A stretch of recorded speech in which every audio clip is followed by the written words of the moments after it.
Shalom. Saya bersyukur untuk kesempatan yang begitu indah di mana kita bisa membaca dan merenungkan akan firman Tuhan. Saudara, malam ini kita bersama-sama akan membahas salah satu yang paling sulit kita pahami, tapi juga salah satu mazmur yang paling berharga, atau bisa dikatakan mazmur yang paling berharga. Mazmur ini yang akan kita renungkan adalah mazmur yang sangat penting. Mazmur ini bukan sembarang mazmur. Mazmur ini merupakan teks perjanjian lama yang paling sering dikutip dalam perjanjian baru. Kira-kira ada kurang lebih 25 pengutipan mazmur ini di perjanjian baru. Dan hampir semua kutipan yang dipakai di perjanjian baru itu merujuk pada Yesus Kristus. Dan mazmur ini adalah mazmur 110. Mari kita buka Alkitab kita dalam mazmur 110 dan saya akan bacakan bagi kita mazmur ini. Mazmur 110. Mazmur Daud. Firman Tuhan kepada Tuanku, duduklah di sebelah kananku sampai kubuat musuh-musuhmu menjadi tumpuan kakimu. Tongkat kekuatanmu akan diulurkan Tuhan dari Sion. Memerintahlah di antara musuhmu.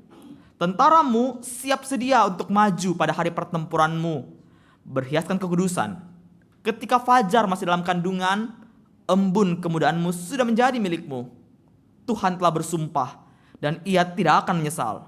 Engkaulah imam untuk selama-lamanya menurut aturan Melkisedek. Tuhan ada di sebelah kananmu. Ia meremukkan raja-raja pada hari murkanya.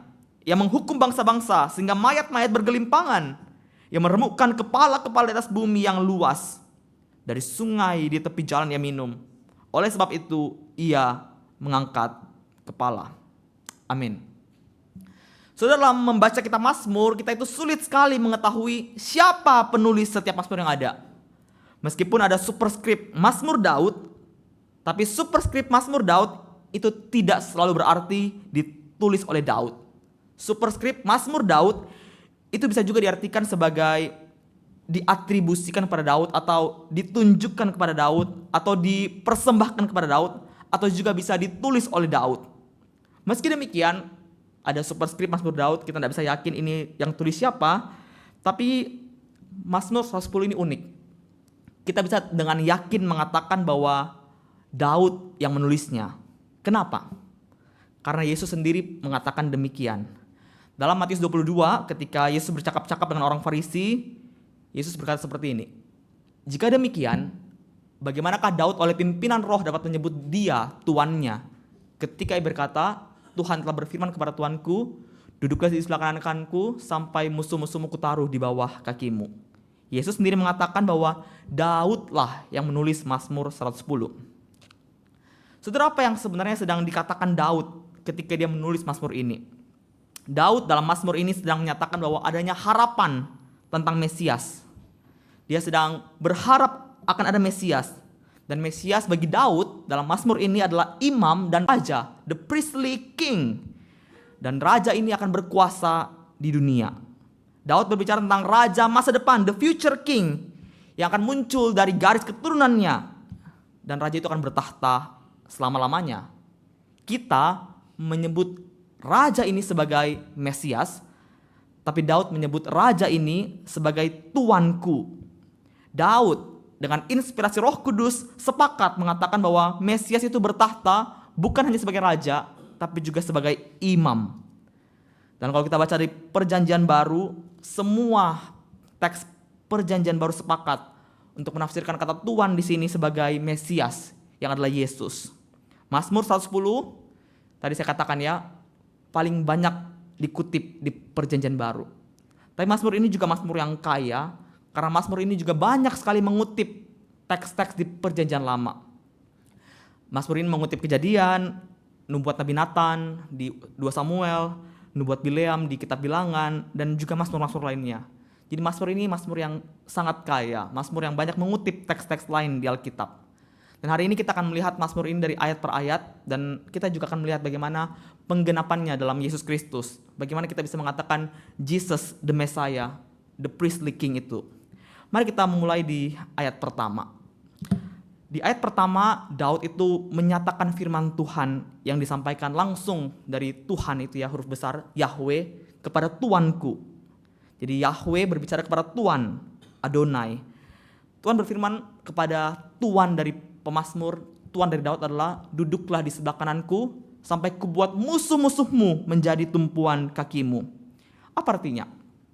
Ini artinya bahwa Mesias atau tuannya Daud itu punya kedudukan yang besar. Dia punya otoritas. Dia berasal dari keturunan Daud, betul, tapi dia akan lebih besar dibanding Daud. Dia duduk di sebelah kanan Allah. Daud mengatakan keturunannya ini sebagai tuannya. Saudara, Tuhan pernah berjanji dalam 2 Samuel pasal 7 bahwa Tuhan itu akan mengokohkan kerajaan Daud untuk selama-lamanya.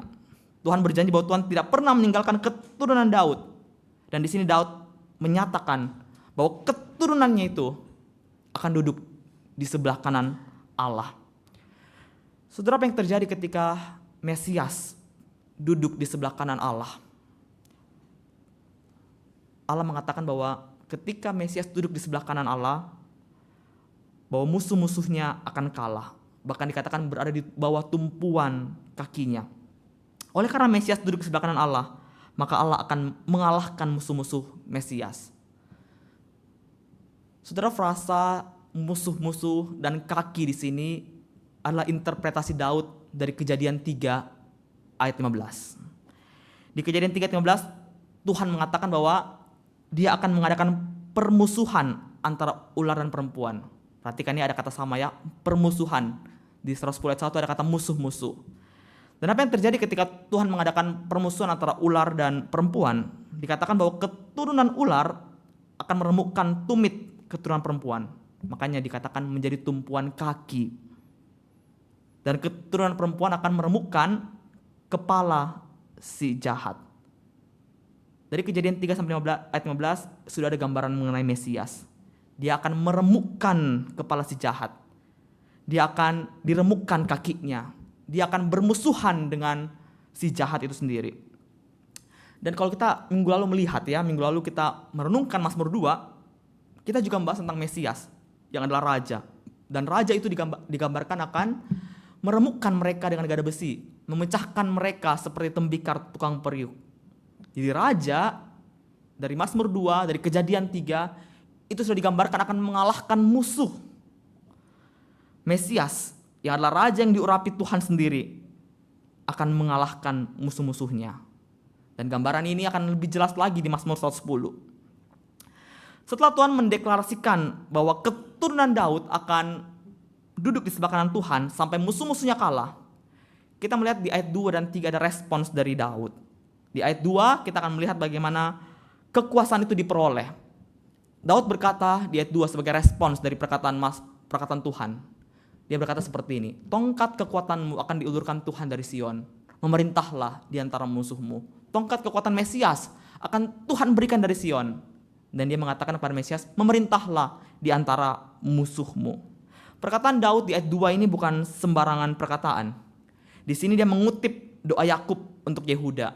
Dalam Kejadian 49 ayat 10, Yakub pernah berdoa, tongkat kerajaan tidak akan beranjak dari anakku Yehuda, dan tongkat pemerintahan dari antara kakinya, sampai tiba dia yang berhak atasnya, maka kepadanya akan takluk bangsa-bangsa, akan takluk musuh-musuh dari Raja Yehuda. Bukan hanya Kejadian 49, juga di Bilangan 24 ayat 16, Bileam, ini perkataan Bileam pernah bernubuat bahwa tongkat kerajaan, perhatikan ini ada kata-kata tongkat, tadi di Kejadian 49 juga ada kata tongkat kerajaan. Sekarang Bileam juga mengatakan tongkat kerajaan itu timbul dari Israel dan meremukkan pelipis-pelipis Moab dan menghancurkan semua anak Set. Ada dua hal yang mirip ya, tongkat dan meremukkan, sama dengan Kejadian 49. Ada tongkat dan akan menaklukkan bangsa-bangsa. Apa artinya? Sejak zaman dulu, dari zaman Kejadian, Tuhan berkali-kali menyatakan bahwa Raja Israel, the King of Israel, adalah raja yang bertahta. Ada tongkat kekuasaan, ada tongkat kerajaan. Dan dengan tongkat itu, raja ini akan mengalahkan para musuh. Dan di sini kita melihat puncaknya, di mana Tuhan sendiri akan memberikan tongkat kekuatannya dari Sion. Dan sekali lagi, Mazmur 110 juga mengingatkan kita dengan Mazmur 2. Mazmur 2 berkata seperti ini, Akulah yang telah melantik, atau akulah yang telah mengurapi rajaku di Sion, gunungku yang kudus. Dalam Alkitab kita melihat bahwa Sion adalah tempat Tuhan bertahta. Tuhan menyebut Sion sebagai gunungnya yang kudus. Artinya apa? Tuhan dan Mesias bertahta di tempat yang sama, yaitu Sion.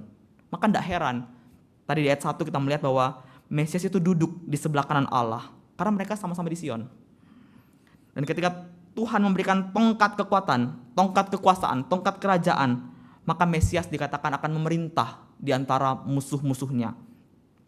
Kata memerintah di sini juga dipakai dalam Kejadian 1 ayat 28. Ketika Tuhan memberkati Adam dan Hawa, Tuhan berfirman, beranak cuculah dan bertambah banyaklah, penuhilah dan taklukkanlah bumi. Kata menaklukkan di sini sama katanya dengan kata memerintah. Ketika Adam dan Hawa jatuh dalam dosa, kekuasaan Adam hilang. Adam tidak lagi punya kekuasaan untuk memerintah. Tapi saat ini kekuasaan itu kembali diberikan kepada Mesias. Mesias akan meremukkan kepala si ular, kepala si jahat yang menyebabkan hilangnya kekuasaan Adam. Dan kata memerintah kembali lagi muncul dalam nubuat Bileam. Bileam dalam pasal yang sama tadi ya, Bilangan 24 ayat 19 berkata seperti ini. Dari Yakub akan muncul seorang penguasa. Ia akan membinasakan orang-orang yang luput dari kota. Dan Daud dalam Mazmur 72 ayat 8, dia juga pernah berdoa pada keturunannya, yaitu Salomo. Dia berkata seperti ini, kiranya Salomo memerintah dari laut ke laut, dari sungai Efrat sampai ke ujung bumi. Kita melihat ya, Mazmur 110 ayat 2 ini penggenapan dari banyak kitab. Kitab Bilangan, kitab Kejadian, kitab Samuel, bahkan kitab Mazmur itu sendiri. Bahwa Raja, Mesias itu punya tongkat kekuatan, punya otoritas. Kenapa? Karena Tuhan memberikan dari Sion.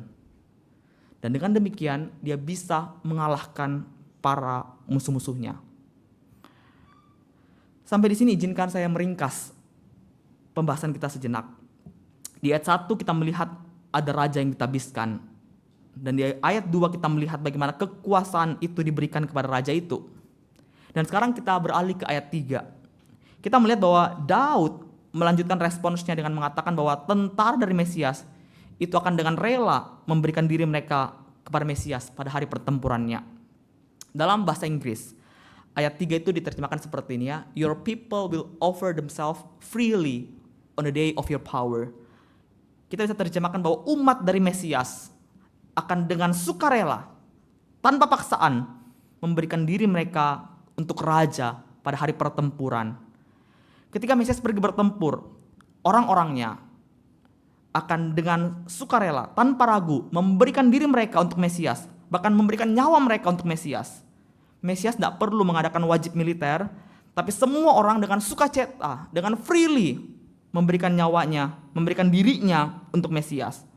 Dan orang-orang ini akan menyerahkan diri mereka dengan sukarela, dengan berhiaskan kekudusan, in the holy garments.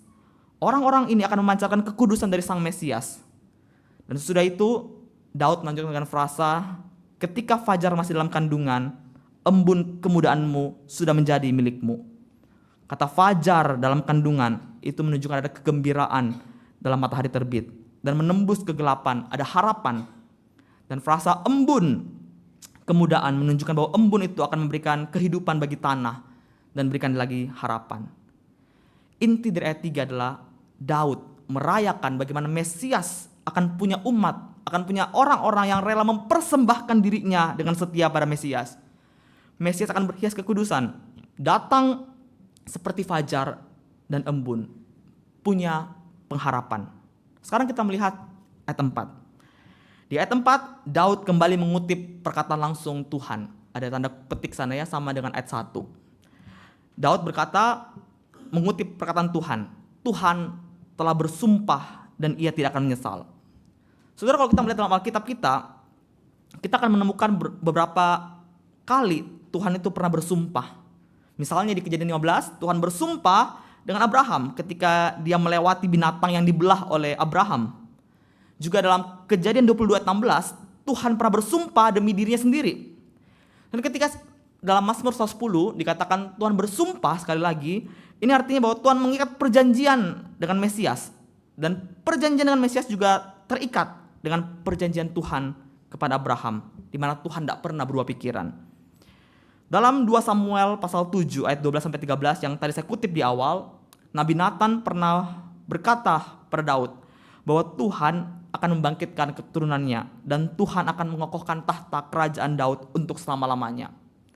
Dan dalam Mazmur 110 ayat 4 kita melihat bahwa Tuhan bersumpah bahwa Mesias itu bukan hanya raja, tapi juga imam untuk selama-lamanya. Jadi dengan kata lain kita bisa mengatakan bahwa keturunan Daud adalah imam dan raja untuk selama-lamanya. Saudara, jabatan imam dan raja adalah jabatan yang sangat penting dalam Alkitab. Dari awal sekali kita baca bahwa Adam itu adalah imam dan raja. Bagaimana contohnya? Saya kasih contoh berikut ini ya. Adam itu ditempatkan di Taman Eden. Di Kejadian 2 kita baca untuk apa? Untuk mengerjakan dan memelihara taman itu. Kata mengerjakan dan memelihara itu juga dipakai untuk para Lewi di Bilangan 3 yang melayani di kemah suci. Dalam Bilangan 3, para Lewi dipanggil untuk mengerjakan tugas-tugas bagi Harun di kemah pertemuan dan memelihara segala perlengkapan kemah pertemuan. Ada paralel, mengerjakan, memelihara, mengerjakan, memelihara. Dan paralel ini menunjukkan bahwa Adam itu sama dengan Lewi, itu sama-sama imam. Taman Eden juga adalah kemah pertemuan, tempat kudus Tuhan. Dan selain itu, Adam juga dipanggil untuk menaklukkan. Artinya Adam itu raja. Dia diberi kuasa untuk menaklukkan bumi. Jadi Adam sejak awal itu imam dan raja. Tapi setelah Adam jatuh dalam dosa, jabatan imam dan raja itu dipisah. Raja berasal dari suku Yehuda dan imam berasal dari suku Lewi. Keduanya tidak dicampur. Ketika raja mencoba jadi imam, maka kita melihat berkali-kali Tuhan menghukum raja yang mau jadi imam. Saya kasih contoh. Waktu Saul mau coba jadi raja, jadi imam dengan mempersembahkan korban, apa yang terjadi? Tuhan tolak dia sebagai raja. Waktu Raja Uzia mempersembahkan ukupan, mempersembahkan dupa bagi Tuhan, apa yang terjadi? Tuhan juga hukum langsung dengan penyakit kusta. Saul, Uzia itu raja, tapi ketika mereka mencoba jadi imam, Tuhan hukum. Karena setelah manusia dalam dosa, jabatan ini Tuhan pisah. Di Alkitab hanya beberapa saja orang yang Tuhan izinkan memegang jabatan imam dan raja. Salah satunya adalah Melkisedek. Siapa Melkisedek itu? Melkisedek adalah figur yang misterius yang tiba-tiba muncul di Kejadian 14. Muncul kita tidak tahu dari mana. Dia diberi kita tahu sebagai Raja Salem dan Imam Allah. Dia Raja dan Imam Allah yang Maha Tinggi. Dan arti nama Melkisedek adalah Rajaku adalah kebenaran. Suatu ketika ada raja-raja dari timur, yaitu raja-raja dari Mesopotamia, ada 4 raja yang menyerang Sodom dan mengalahkan Raja Sodom. Waktu dikalahkan, raja-raja itu membawa orang-orang yang tinggal di Sodom. Dan Alkitab mencatat bahwa ada seorang yang luput dari penangkapan itu, kemudian datang pada Abraham untuk menceritakan bahwa raja-raja Mesopotamia telah mengalahkan Sodom dan melawan Lot. Lot dibawa pergi sama 4 raja Mesopotamia. Dan ketika Abraham mendengar bahwa Lot ditawan, Abraham langsung mengerahkan 318 orangnya yang terlatih, yang pandai perang untuk pergi menyelamatkan Lot. Abraham dan orang-orangnya yang 318 orang itu mengalahkan 4 raja Mesopotamia. Dengan segala pasukan raja Mesopotamia itu yang jumlahnya pasti jauh lebih besar dibanding orang-orang Abraham. Dia bawa kembali harta benda yang direbut dan dia menyelamatkan Lot yang juga ditawan oleh 4 raja Mesopotamia. Dan ketika Abraham kembali dari perang, dia berjumpa dengan 2 raja. Salah satunya adalah Melkisedek. Raja pertama yang dijumpai Abraham adalah Melkisedek, yang dijelaskan punya 2 jabatan, yaitu imam dan raja. Dia adalah Raja Salem, yang akar katanya sama dengan Yerusalem. Abraham meskipun tidak dikatakan langsung sebagai raja, tapi dia juga berperan sebagai raja. Dia memimpin perang sama seperti raja. Jadi kita melihat ada interaksi antara Raja Abraham dengan Raja Melkisedek. Dan selain pegang jabatan raja, Abraham juga imam. Kita melihat dalam berbagai teks Alkitab, Abraham itu membangun mezbah dan mempersembahkan korban. Artinya, Abraham juga imam. Jadi kita melihat Abraham bertemu dengan Melkisedek. Raja bertemu dengan raja, imam bertemu dengan imam. Dan ketika berjumpa dengan Melkisedek, Abraham yang hebat itu, yang sudah mengalahkan 4 raja Mesopotamia itu, dia memberikan perpuluhan kepada Melkisedek. Dan kalimat pertama yang keluar dari Melkisedek adalah, diberkatilah kiranya Abram oleh Allah yang Maha Tinggi, pencipta langit dan bumi. Abraham raja yang hebat, dia kalahkan 4 raja. Tapi ketika dia berjumpa dengan seorang raja yang lain, dia memberikan perpuluhan. Dan raja kedua yang dijumpai Abraham adalah Raja Sodom yang egois. Raja Sodom ini berkata kepada Abraham, berikanlah kepadaku orang-orang itu dan ambillah untukmu harta benda itu. Jadi kita melihat ada 2 raja di sini. Yang pertama memberkati Abraham, bless Abraham, dan raja lain meminta, egois, give me. Dia berkata give pada Abraham. Dan Abraham menolak untuk memberikan apa-apa kepada Raja Sodom. Sebaliknya dia memberikan perpuluhan kepada Melkisedek. Apa artinya? Artinya Melkisedek lebih tinggi dibanding Abraham. Dia adalah imam yang lebih tinggi dari Abraham, dan dia adalah raja yang lebih tinggi dibanding Abraham. Melkisedek adalah tokoh yang agung, raja atas raja dan imam yang paling superior dibanding imam-imam yang ada, dibanding imam Abraham, dibanding imam Lewi. Melkisedek lebih tinggi, lebih superior. Dan kembali dalam teks kita di ayat 4. Di ayat 4 Tuhan mengatakan bahwa natur keimaman Mesias itu bukan berdasarkan aturan imam Lewi yang berdasarkan perjanjian Sinai, tapi natur dari keimaman Mesias adalah imam raja. Bukan hanya imam, tapi imam raja menurut Melkisedek. Dan Melkisedek kita lihat adalah tokoh yang begitu agung. Dia memberkati Abraham dan dia menerima perpuluhan dari Abraham.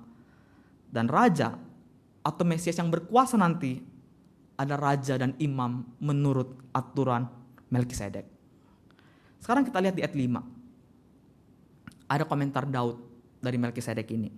Daud berkata bahwa Tuhan ada di sebelah kanan Mesias, dan Tuhan meremukkan raja-raja pada hari murkanya.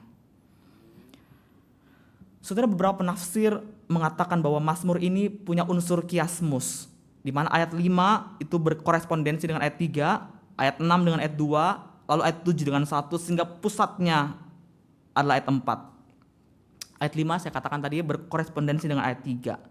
Di ayat 3 kita melihat ada istilah hari pertempuran, itu ya. Tentaramu siap sedia untuk maju pada hari pertempuranmu. Dan di ayat 5 kita melihat ada istilah hari murka. Ada sama kata hari. Pada hari murka Tuhan akan meremukkan raja-raja. Dan sekali lagi kata meremukkan ini mengingatkan kita kan Kejadian 3 ayat 15, di mana keturunan dari perempuan akan meremukkan kepala keturunan ular. Ini ingatkan kita juga tentang Mazmur 2. Mazmur 2 mengatakan bahwa ketika Mesias bertahta, dia akan meremukkan raja-raja yang jahat. Lanjut di ayat 6. Kita melihat bahwa Tuhan itu akan membawa penghakiman bagi bangsa-bangsa. Dia akan menghukum mereka yang fasik sehingga mayat-mayat bergelimpangan. Dan ayat 6b mengatakan bahwa ia akan meremukkan kepala-kepala di atas bumi yang luas. Sekali lagi, meremukkan kepala makin jelas menunjukkan pada Kejadian 3, di mana keturunan perempuan itu meremukkan kepala ular. Melalui kehadiran Mesias, Tuhan akan meremukkan raja-raja yang sebenarnya adalah keturunan ular, yang sebenarnya adalah keturunan dari si jahat. Dan ayat 6 ini juga berkorespondensi dengan ayat 2. Di ayat 2 kita melihat bagaimana Mesias dapat kekuasaan, dapat tongkat kekuasaan sebagai raja dan memerintah atas musuh. Dan di ayat 6 kita melihat bagaimana otoritas itu dijalankan, bagaimana otoritas itu dieksekusi melalui penghakiman bagi bangsa-bangsa yang jahat, sehingga mayat-mayat berkelimpangan. Tuhan akan meremukkan kepala-kepala mereka yang jahat. Karena kepala-kepala yang jahat itulah perwakilan dari keturunan ular. Terakhir, di ayat 7. Dikatakan dari sungai di tepi jalan ia minum. Oleh sebab itu ia mengangkat kepala. Akhirnya kita melihat ada kontras di sini. Kepala-kepala para musuh Mesias akan diremukkan di atas bumi. Sedangkan kepala Mesias itu diangkat. Dan ini juga berkorespondensi dengan ayat 1. Ayat 1 kita melihat ada deklarasi Allah bahwa Mesias akan duduk di sebelah kanan Allah. Dan di ayat 7 kita melihat bagaimana kepala Mesias itu diangkat. Seperti yang tadi saya katakan, Mazmur ini adalah Mazmur kiasmus. Sehingga sentralitas dari Mazmur ini adalah Mazmur ayat 4. Dikatakan bahwa Mesias adalah raja dan imam menurut aturan Melkisedek. Dan kita pembaca perjanjian baru tahu bahwa siapa imam itu, siapa raja itu. Dialah Yesus. Yesus adalah Mesias. Ibrani dengan tegas mengatakan bahwa Yesuslah imam besar sampai selama-lamanya menurut aturan Melkisedek. Yesus menggenapi Mazmur 110 ini. Dia adalah Mesias. Dia bertahta, dia duduk di sebelah kanan Allah. Dia memegang pemerintahan sebagai raja sampai Allah meletakkan semua musuhnya di bawah kakinya. Musuh Mesias yang paling terakhir dibinasakan adalah maut. Dan Mesias akan datang sebagai hakim untuk menghukum mereka yang jahat. Raja dan imam sudah dibicarakan dari Kejadian 3. Dan makin lama, nubuat ini makin jelas. Dari berkat Yakub, nubuat Bileam, nubuat Nabi Nathan, dan sampai puncaknya di Mazmur 110. Dan dalam perjanjian baru kita melihat bahwa Yesus adalah penggenapan Mazmur ini. Dia adalah raja, dia adalah imam yang sejati. Dia adalah Mesias yang dibicarakan perjanjian lama. Lalu sekarang, bagaimana sikap kita? Bagaimana aplikasi, bagaimana implikasinya bagi kita? Seharusnya sikap kita sama dengan umat Mesias di ayat 3 tadi. Mereka dengan rela hati memberikan dirinya kepada Mesias. Kenapa? Karena Mesias layak menerima segalanya dari kita. Mari kita persembahkan hidup kita seutuhnya bagi Mesias. Dia adalah raja. Dia adalah imam untuk selama-lamanya. Dia bukan raja sembarangan, dia bukan imam sembarangan. Dia adalah imam dan raja menurut aturan Melkisedek. Saudara, Mazmur 110 menunjukkan bahwa Yesus sang Mesias adalah the priestly king yang ultima. Tidak ada pribadi seperti dia. Dia menggenapi semua perjanjian lama. Yesus adalah kunci utama kita memahami perjanjian lama. Oleh karena itu mari kita sembah dia. Mari kita mengasihi dia dengan seluruh hidup kita. Karena hanya dia yang layak menerima seluruh hidup kita. Hanya dia yang layak menjadi satu-satunya pusat penyembahan kita. Hanya dia yang layak menjadi satu-satunya tujuan untuk segala agenda hidup kita. Karena hanya dia yang lebih besar dibanding Daud. Karena dia disebut sebagai Tuan oleh Daud. Karena dia lebih besar dibanding Abraham. Karena Abraham pun memberikan perpuluhan pada Melkisedek. Dan dia, Yesus ini, sudah lahir bagi kita. Maukah engkau menyambut dan menerima dia? Mari kita berdoa.